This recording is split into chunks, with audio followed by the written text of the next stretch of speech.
Welcome back to rising Pakistan. कोर्ट कचहरियों वाला सेगमेंट भी ना बड़ा पॉपुलर है राइजिंग पाकिस्तान का, कि जिसमें हमें पाकिस्तान के ऐसे कवानीन जिनसे शायद हमें रोज़ का पालना पड़ता हो, अल्लाह कोर्ट कचहरियों से, थाने कचहरी से दूरी रखे सबको, लेकिन हम समझते हैं कि अच्छा बस हम कबूतर की तरह आंखें बंद कर दें। भाई ये ज़िंदगी है, ज़िंदगी में खुद नहीं किसी हमसाए, किसी रिश्तेदार, घर में किसी और का कोई मसला हो सकता है। तो बुनियादी पाकिस्तान के आइन के मुताबिक, पाकिस्तान के रेगुलेशंस, लॉज के मुताबिक जो उसूल वज़ा कर दिए हैं माशरे के, जो कवानीन हैं, उनके बारे में पता ज़रूर होना चाहिए।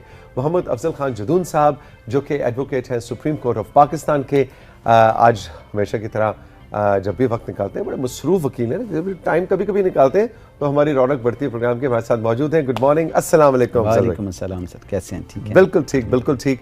अच्छा जी, तो आज बड़ा अहम मौजू आप लेके आए हैं और वो है खुला, कि खुला क्या है, खुला और तलाक में फ़र्क क्या है और पाकिस्तान का कानून इस हवाले से क्या कहता है। सबसे पहले तो खुला और तलाक का फ़र्क बताइए। इसमें सिंपल फ़र्क यह है कि इस्लाम मुकम्मल ज़ाब्ता हयात है और पाकिस्तान में कोई कानून ऐसा नहीं बन सकता जो इस्लाम की कवानीन के मुनाफी हो किसी तरह से।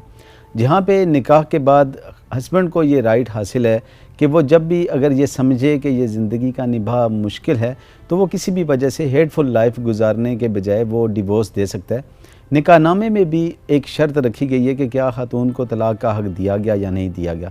अगर उसमें भी कोई खातून वहाँ पे, क्योंकि हमारे यहाँ रस्मन वो कह दिया जाता है जी ये क्या ज़रूरत है या ऐसा कुछ लिखेंगे तो वो नेगेटिव काउंटिंग में आता है, तो इसलिए फिर ये कहा जाता है उस वक्त इस कॉलम को छोड़ दिया जाता है। अगर ये भी स्किप कर जाए तो उसमें इस्लाम जैसे कि कोई मर्द किसी खातून में किसी भी वजह से, जैसे कि ये फरमाया कि ये नापसंदीदा कामों में से एक काम है लेकिन मजबूरन तलाक मर्द दे सकता है। एट द सेम टाइम जब खातून को ये इस नतीजे पे पहुंचती है कि मैं इस मर्द के साथ अपनी ज़िंदगी गुजार नहीं सकती, तो शरीयत उसको भी राइट देती है कि वो अपनी ज़िंदगी अपनी मर्जी इक्वल राइट देती है। अच्छा, अगर निकाहनामे में वो शिक छोड़ दी गई है फिर भी हक है? जी, निकाहनामे में जब ये शिक छोड़ दी गई है तो उसके उस सूरत में तलाक नहीं दे सकती खातून। यही तो उसका जो काउंटर है यही है, इस्लाम ने यही तो उसका निमुल बदल दिया कि वो फिर खुला क्लेम कर सकती है। अब खुला और तलाक में सिंपल एक फ़र्क ये है कि तलाक में मर्द ये कहता है जी कि मैं आपके साथ गुजारा नहीं कर सकता या हम इकट्ठे नहीं चल सकते, और मर्द को राइट हासिल है, वो कहेगा कि मैं आपको छोड़ रहा हूँ, उसमें उस पे डैमेजेस होंगे। इसी तरह अगर खातून किसी मर्द से तंग आ जाती है तो वो तंग आके जब कोई और अल्टरनेटिव नहीं होता, जैसे हमारी सोसाइटी में एक डायलॉग बोला जाता है कि आपके जिस तरह दांत सफ़ेद हैं इस तरह आपके बाल भी सफ़ेद हो जाएंगे, मैं डिवोर्स नहीं दूंगा। ऐसी सूरत में अल्लाह ताला ने शरीयत में और पाकिस्तान के कानून में ये खुला का जो राइट है ये खातून को दे रखा है कि जब खातून ये समझे तो वो ये राइट क्लेम करके उस मर्द से जान छुड़वा सकती है। अच्छा, अब ये बताइए कि जब एक औरत खुला लेती है तो क्या उसकी कोई प्रॉपर्टी या दूसरे जो बेनिफिट्स होते हैं उसमें उतना ही राइट होता है या उसको फोरगो करने पड़ते हैं? इसमें जैसे कि हम निकाहनामा पे एक मुकम्मल प्रोग्राम कर चुके हैं जिसके बाद से ये सिचुएशन आई कि सवाल हमारे पास ऐसे आना शुरू और ये प्रोग्राम रखना पड़ा। बिल्कुल, जिन नाजरीन के उनकी प्राइवेसी और कॉन्फिडेंशियलिटी की वजह से हम नाम ऑन एयर नहीं ले रहे, लेकिन ये इशू बहुत से बच्चियों ने हमारे सामने रखा और एक साहब ने हमें राब्ता किया और उन्होंने कहा कि मेरी बीवी ने मुझसे खुला लेना चाह रही है, तो आप हमारी रहनुमाई करें क्योंकि मैं नहीं चाहता कि उसका भी कोई नुकसान हो और मेरा भी कोई नुकसान हो। मुझे बड़ी अच्छी ये बात लगी कि ठीक है, वो एक आप वाली बात के नापसंदीदा कामों में से, लेकिन अगर दोनों इस नतीजे पे, औरत इस नतीजे पे पहुंची गई है तो किसी का राइट फोरगो नहीं होना चाहिए। अच्छा, तो ये मुझे सवाल बड़े अच्छे लगे, लेकिन हम नाम उनका नहीं ले रहे। इसमें यह है कि ये जो सिचुएशन आप बता रहे हैं ये तलाक़ मुबारात है। जब हम तलाक का प्रोग्राम करेंगे उस पर तलाक की एक काइंड है तलाक़ मुबारात, जहाँ पे कॉन्ट्रैक्ट होता है, एग्रीमेंट से होती हैं तलाक। ठीक है, जहाँ पे एग्रीमेंट नहीं हो पा रहा होता उस सूरत में तलाक है और अल्टरनेटिव उसका खुला है। अब खुला में ये होता है कि खुला में जैसे निकाहनामे में डिटेल से बताया कि क्या क्या राइट्स हैं, क्या क्या लाइबिलिटीज़ हैं। अब उसके निकाहनामे में कॉलम्स में हक महर लिख दिया जाता है। हक महर बेसिकली ये ऑनर है खातून के लिए। ठीक है, तो जब ऐसी सूरत में जब तलाक होगी तो उसमें 100% वो जितना भी हक महर होगा वो हस्बैंड देने का पाबंद होगा। ठीक है। लेकिन खुला अगर खातून क्लेम करती है तो खातून को वो वेव ऑफ करना पड़ेगा, वो यानी कि इसको आसान अल्फाज में मैं अपने नाजरीन को बताता हूँ कि वो ये है कि अगर कोई खातून कहे कि आप सब कुछ ले लो, मैं आपसे कुछ भी, मेरी जान छोड़ दो, और यानी ये स्टेज आ जाती है जब, तो उस सूरत में खातून वो वेव ऑफ करेगी। अगर वो वेव ऑफ नहीं करेगी, 2015 में अमेंडमेंट आई, अमेंडमेंट में ये कहा गया जी कि अगर खातून खुला लेती भी है उस सूरत में भी हस्बैंड जो है वो हक महर देने का बाउंड होगा, वो 25% 50% इस तरह वो रेशो बनाएगी। लेकिन फेडरल शरीयत कोर्ट ने इसको गैर कानूनी गैर इस्लामी डिक्लेयर करके अभी 2022 में ये फैसला दिया कि खुला की सूरत में जब भी खातून खुला लेगी तो वो फाइनली ये डिसाइड कर चुकी होगी कि वो इसके साथ नहीं रहना चाहती और वो तो फॉरगो करेगी। अच्छा, अब बच्चों की कफालत और बच्चों के खर्चे वगैरह पे कोई फर्क तो नहीं पड़ता? नहीं, खुला और तलाक से बच्चों के लिए अलग से कस्टडी का कानून है, गार्डियन एंड वार्ड कस्टडी के अलावा जी अगर बच्चे माँ के साथ भी हैं और ली खुला है उसने, वो बाप का हक वो फर्ज है, वो मेंटेनेंस का अलग से चैप्टर है उसमें। देखें बच्चों का राइट, ये बड़ी अजीब सी बात यहाँ पे समझी जाती है कि हस्बैंड के पास होते हैं तो माँ मिलना छोड़ देती है, माँ के पास होते हैं वो खर्चा देना छोड़ देता है। बच्चों का राइट ना इवन के यहाँ तक सेटल हुआ कि अगर कोई खातून ये कहती है जी कि आप मुझे डिवोर्स दे दें, मैं बच्चे आपके हवाले करती हूँ, तो किसी लेडी को ये राइट हासिल नहीं है कि वो बच्चों का खर्चा छोड़े या बच्चों की कस्टडी के हवाले से, अदरवाइज वो इस तरह का बच्चों का राइट अपना है, वो बच्चों का राइट अपना है जी, वो अलग है। वो उसमें सिर्फ एक ही कानून है, एक ही फार्मूला है, वो है वेलफेयर ऑफ द माइनर्स, कि वो किस साइड पे आएगा सिर्फ वो देखा जाएगा, उसके अलावा बाकी नहीं है। आज क्योंकि हम सिर्फ खुला की हद तक, क्योंकि टाइम बड़ा कम है, खुला की हद तक बात करनी है, तो खुला के हवाले से एक सिंपल आपका सवाल था कि उसमें क्या राइट छोड़ेगी, जो गिफ्ट्स हैं वो खातून के ही रहेंगे। अच्छा, लेकिन सिर्फ हक महर की हद तक वो खातून को फॉरगो करना पड़ेगा, वो छोड़ना पड़ेगा। और अगर कोई प्रॉपर्टी वगैरह है तो वो ऐसे ही रहेगी? अगर प्रॉपर्टी गिफ्ट में है तो वैसे ही रहेगी, अगर प्रॉपर्टी हक महर में है तो वो वापस करने की पाबंद है। वो वेरी इंपॉर्टेंट, अगर प्रॉपर्टी हक महर में है तो वो वापस होगी, और अगर गिफ्ट में है तो वो रहेगी जी। अच्छा, अब आते हैं कि खुला की इत्तला कैसे दी जाए, वो क्या पाकिस्तान का कानून क्या कहता है? कोई लीगल डॉक्यूमेंट घर लिफाफा जाएगा, बाय मेल जाएगा? क्योंकि मर्द तो कहते हैं ना जी, हमने वो पाकिस्तान की फिल्मों में भी हमने देखा था, ड्रामों में भी, तलाक तलाक तलाक, हाँ जी तलाक हो गई। खुला का क्या तरीका है? अच्छा, खुला के लिए पहले बड़ा मुश्किल था, 7 कमोबेश 7 ग्राउंड्स होते थे जो क्लेम करने पड़ते थे।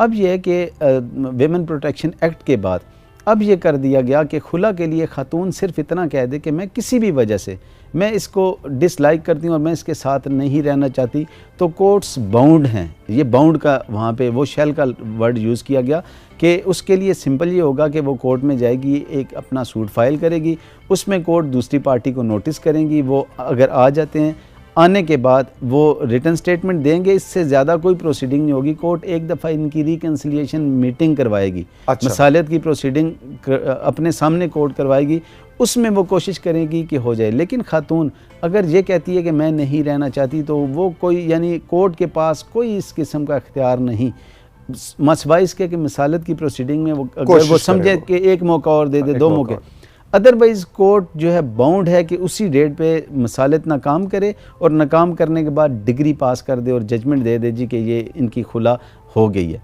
अब खुला का हो जाना, उसके बाद भी खुला का होने के बाद कोर्ट बाउंड है इसमें कि कोर्ट जो है वो यूनियन कौंसिल, जो रेलिवेंट यूनियन कौंसिल है, उसको जजमेंट भेजेगी। फिर वो यूनियन कौंसिल में दोनों साइड से एक साइड जाएगी, वो वहाँ पे एप्लीकेशन देगी, फिर वहाँ पे 90 डेज़ तक प्रोसीडिंग, 3 प्रोसीडिंग्स होंगी रिकन्सिलिएशन की, 3 दफ़ा नोटिस जाएंगे, पार्टीज़ आएंगी, वो सेक्रेटरी यूनियन कौंसिल कोशिश करेगा कि इनमें रिकन्सिलिएशन हो जाए। अगर खुदा ना हस्ता फिर भी रिकन्सिलिएशन नहीं होती तो उस सूरत में फिर सर्टिफिकेट खुला जारी कर दिया जाएगा। लेकिन याद बहुत इंपॉर्टेंट बात है कि तलाक में फ़र्क ये है कि जब तलाक होती है तो तीनों तलाक़ें हो जाती हैं और इफ़ेक्टिव होती हैं, लेकिन खुला का जो स्टेटस है वो एक तलाक के मुतल्लिक़ है, बराबर है। यानी कि एक डिवोर्स होगी, शादी ख़त्म हो जाएगी। लेकिन अगर जैसे कि तलाक और खुला में फ़र्क ये है कि तलाक के बाद इंटरवीनिंग मैरिज, जिसे अमूमन हलाला कहा जाता है, इंटरवीनिंग मैरिज यानी इसकी शादी बाई चांस किसी और से होगी। हलाला का एक कॉन्सेप्ट बड़ा गलत है कि वो किस जान के किसी से वो एक कॉन्ट्रैक्ट करते हैं कि आप मेरे साथ निकाह करो फिर मुझे डिवोर्स कर दो। शरीयत इस चीज़ की नफ़ी करती है। जो निकाह है शादी के लिए, निकाह के लिए सबसे बेसिक शर्त ये है कि वो लाइफ टाइम होगा। उसमें अगर ये भी डिसाइड होता है कि 100 साल के बाद तलाक हो जाएगी तो वो निकाह नहीं कंसीडर होगा, निकाह की डेफिनेशन में ही नहीं आएगा। तो उसमें ये होता है कि बाय चांस इनकी शादी किसी खातून की किसी और जगह हुई, बाय चांस वहाँ से कोई डेथ हो गई या वो डिवोर्स हो गई, उस सूरत में फिर इसके पास दोबारा राइट होगा कि ये तलाक की सूरत में कि ये उसी हस्बैंड से दोबारा निकाह कर सकते हैं। लेकिन खुला की सूरत में इंटरवीनिंग मैरिज की ज़रूरत नहीं होगी, दोबारा तजदीद निकाह कराना होगा। दोबारा निकाह करेंगे, इंटरवीनिंग मैरिज की नहीं होगी, इसी हस्बैंड के साथ दोबारा निकाह हो सकता है। अच्छा जी, आखिरी सवाल, जहाँ से ये पूरा हमने सेगमेंट प्लान किया था, एक साहब ने हमसे रब्ता किया था और बहुत उन्होंने एक इंटरेस्टिंग अपनी सिचुएशन बताई थी। उसके बाद हमने सोचा कि खुलाक पे पूरी बात होनी चाहिए कि वो मुल्क से बाहर थे और उनकी अहलिया ने उनसे खुला ले ली, वो डॉक्यूमेंट चला गया, रब्ता ख़त्म हो गया और इनको नहीं पता चला। और ये फिर जब 1 साल बाद गालिबन कुछ ऐसी कहानी थी कि वापस आए तो इनको पता चला जी आपकी तो अब शादी रही नहीं है। तो ये कह रहे हैं कि मैं क्या किसी कोर्ट में जा सकता हूँ उस वकील के खिलाफ या उस पूरी सिचुएशन, बिकॉज मेरे से तो मुझे तो पता ही नहीं चला। इसमें इस वक्त क्या सिचुएशन? इसमें 2 सिचुएशंस हैं। एक सिचुएशन तो ये हुई कि गलत एड्रेस लिख के खुला की डिग्री पास होगी। अब जो ख़वातीन खुला, हमारी बहनें खुला ले रही हैं किसी भी मजबूरी के बायस, उनको चाहिए कि सिर्फ कोर्ट से खुला की डिग्री ले लेना काफ़ी नहीं है, वो यूनियन कौंसिल में जाएंगी। जब तक यूनियन कौंसिल का सर्टिफिकेट नहीं होगा खुला की डिग्री की कोई वैल्यू नहीं होगी। अच्छा, तो सिर्फ वो डॉक्यूमेंट बाय मेल भिजवा देना, वो पता नहीं मिला नहीं मिला, ज़ाया हो गया, एग्जैक्टली वो काफ़ी नहीं है। वो काफ़ी नहीं है। अब होगा क्या कि निकाह नामे पे जो पता लिखा होता है वो तो उस वक्त तो इशू नहीं होता ऐसा, उस पते पे भी नोटिस यूनियन कौंसिल भिजवाती है, नोटिस 3 नोटिस जाते हैं।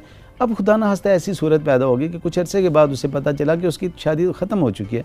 उसमें भी लॉ से रेमेडी देता है कि वो आएगा और उसी कोर्ट में, जिस कोर्ट ने ये डिग्री दी है, उस कोर्ट में सेटिंग असाइड की एप्लीकेशन देगा कि जी मुझे तो नॉलेज नहीं हुआ। अब वो सेटिंग साइड की एप्लीकेशन देगा तो उस खातून को दोबारा बुलाया जाएगा, लेकिन उसको दोबारा बुलाने के बाद भी एक प्रोसीजर सिर्फ अडॉप्ट किया जाएगा, फिर इनकी रिकन्सिलिएशन की प्रोसीडिंग करवाई जाएगी। फिर भी खातून आगे कहती है जी मैं नहीं रहना चाहती, तो फिर वो degree as it is valid हो जाएगी। तो उसमें ऐसा नहीं रहेगा किसी सूरत में भी। तो इसमें खातून के लिए ज़रूरी है कि वो देखें, हमारे पास ऐसे केसेस आते हैं कि वो कोर्ट से खुला की डिग्री ले लेते हैं, उसके बाद निकाह कर लेते हैं। निकाह करने के बाद ये होता है कि खुदा न खास्ता जो फर्स्ट हस्बैंड होता है वो आके क्लेम करता है कि मेरी मैरिज भी इंटैक्ट है। उस सूरत में लाहौर हाई कोर्ट ने ये फैसला दिया, उन्होंने कहा कि जब तक यूनियन कौंसिल का सर्टिफिकेट जारी नहीं होगा उस वक्त तक खुला की डिग्री इफेक्टिव नहीं होगी। सिमिलरली तलाक का भी यही है कि तलाक के लिए भी, तलाक अगर ज़ुबानी हो भी जाती है शरन तो वो दोबारा निकाह कर सकते हैं, लेकिन कानूनन उसे सर्टिफिकेट यूनियन कौंसिल से लेना लाजमी होगा। तो ये एहतियात बहुत ज़रूरी है। हम थोड़ी सी दिलचस्पी अगर इसमें ले, कोई भी ऐसे खुदा न खास्ता मामलात में जिनको पेश हैं ऐसे मामलात, वो ये एहतियात ज़रूर करें कि खुला कोर्ट से लेने के बाद सर्टिफिकेट प्रॉपर लें और सर्टिफिकेट के बाद से ही आपकी खुला इफेक्टिव होगी। और वही बात जो हम कई बार अपने इस सेशन में, सेगमेंट में करते भी हैं साथियों, कि निकाह ठीक है, खुशी का मौका है, घर में शादी का माहौल होता है और उसमें तलाक या खुला या तलाक के हक़ की बात करना मायूब समझा जाता है। हमारी सोसाइटी के अंदर हमारा कल्चर इस तरह का है। लेकिन ये शरन भी और कानूनन भी ये बहुत ज़रूरी है कि जब निकाह हो रहा हो आप बच्ची और बच्चे दोनों से, it is a legal, it's a contract, उनको बताएं ज़रूर कि उनके क्या राइट्स हैं और एक एक शिक जो है उसको, एक एक कॉलम कहेंगे, एक एक कॉलम को पुर किया जाए। ये बहुत ज़रूरी है और समझ के रजामंदी से बच्ची की और बच्चे की रजामंदी से पुर किया जाए। बस एक कंक्लूड करूँगा मैं एक बात, बच्चियाँ खुदा ना खास्ता जब शादी हो जाती है, हमारे यहाँ एक रिवाज है कि वो कहा जाता है कि बेटा अब तुम्हारा जनाजा ही वहाँ से निकले। इस सूरत में खुदा ना खास्ता कहीं अपनी बच्चियों पे तवज्जो दें, कहीं वो किसी जुल्म का, वो किसी जालिम भेड़िए का शिकार तो नहीं। खुदा ना खास्ता ऐसी सूरत हो तो बिल्कुल हेजिटेट ना करें, अपनी बच्चियों को प्रोटेक्ट करें।